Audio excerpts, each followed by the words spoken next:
میتونم با بافت پایه بافت در نقشه به این صورت نشون داده میشه. بعضی از نقشه ها با پایه بلند نشون داده میشه.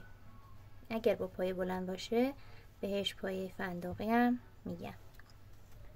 برای بافت پایه ابتدای کار 3 تا زنجیره زدم. نخ رو دور قلاب میندازیم، داخل یکی از این گندمی ها یا پایه هامو میبریم، نخ میگیریم، باز نخ رو دور قلاب میندازیم، داخل پایه میبریم، نخ میگیریم، نخ دور قلاب و نخ میگیریم. 3 بار این کار رو تکرار میکنیم. همه پایه ها رو با هم یکی میکنیم و یک زنجیره روی کار. یه بار دیگه انجام میدم. نخ دور قلاب، داخل پایه یا گندمی، نخ میگیریم. کشش نختون مواظب باشید که هم اندازه باشه. نخ دور قلاب، داخل پایه، نخ میگیریم، باز نخ دور قلاب، داخل پایه، نخ میگیریم و همه با هم یکی میشه.